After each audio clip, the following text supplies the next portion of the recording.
Speaking of the weird trans stuff, there is a young teenager, really sad story, California teenager who was exposed to some naked man at the YMCA while she was getting changed. This is Rebecca Phillips, just 17 years old. She explained this disgusting situation during public comments at the January 11th Santee City Council meeting. Let's take a look at Rebecca's story and the disgusting situation. My name is Rebecca Phillips, and I'm 17 years old. I am not a resident of Santee, but I am employed at a local restaurant, the Omelet Factory, and I work out regularly at the Santee YMCA. Just 2 weeks ago, after finishing my shift at my job, I went to the gym to swim laps. As I was showering after my workout, I saw a naked male in the women's locker room. I immediately went back into the shower, terrified, and hid behind their flimsy excuse for a curtain until he was gone. I ran into a bathroom stall to change as quickly as I could, organizing my thoughts to share with the people at the front desk. When I asked the YMCA management what their policy was regarding transgenders, they confirmed that the man that I saw was indeed allowed to shower wherever he pleased. As long as you are not a red flag on Megan's Law, the California Sex Offender Registry, a grown male can shower alongside a teenage girl at your YMCA location here in Santee. I was made to feel as though I had done something wrong when I talked to people at the YMCA. Now let's hear Michael's interpretation of that story. An absurd story. Obviously, this teenage girl should not be made to shower with naked dudes. Of course not, but that is not what happened here. Because those dudes happen to have some sexual perversion that makes them derive pleasure out of pretending to be a woman and stripping down in front of little girls. Obviously, that is the case. Okay, hold on. We just made a lot of jumps, and there is a lot to unpack here. This does sound troubling and deserves discussion, but what are you envisioning right now? Perhaps some obvious male in a common shower stall, looming, naked, looking for the girls. If so, that would be because that is what Knowles just told you, not what Rebecca stated. Knowles accuses this individual of being sexually perverted and deriving pleasure and stripping down in front of little girls. Nothing in Rebecca's statement indicated that the person in the shower even knew she was there.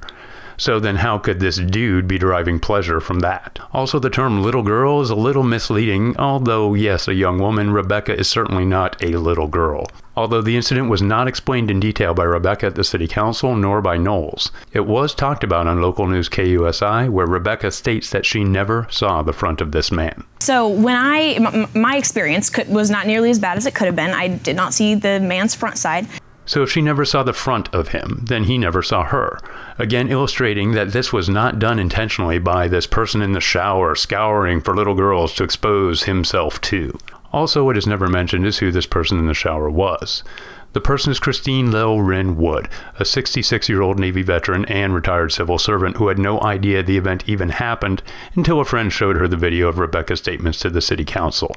Even if Wood had been turned around and his front exposed to Rebecca, there would have been no penis to see, as Wood underwent gender-affirming surgery in 2016, making it all the more difficult to denote as a man. Wood very much looks her age and gender, so how did Rebecca know this was a man? I don't know.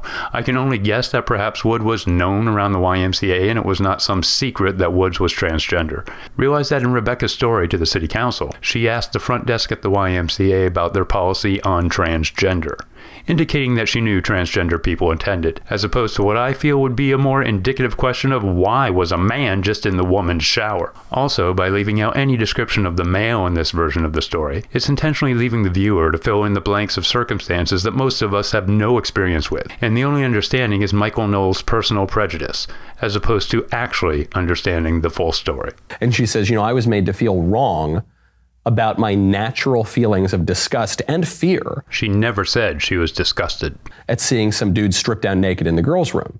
Although Rebecca did state to the city council that she was made to feel as if she was in the wrong, she also had this to say about the YMCA when discussing the event on the news. So they have been in contact. They've all been very, very nice and understanding that obviously this is a jarring experience for me. I was made to feel wrong, like that's bigoted, like that's prejudiced. Obviously that's not wrong. Obviously she's right. She, this girl, with her natural prejudices, is right. Also, this is the shower. And why are we even thinking this took place in the shower? Again, because that is what Knowles told us last. Obviously, this teenage girl should not be made to shower with naked dudes. And makes sense in the composed narrative, not what Rebecca said. Rebecca said Woods was in the locker.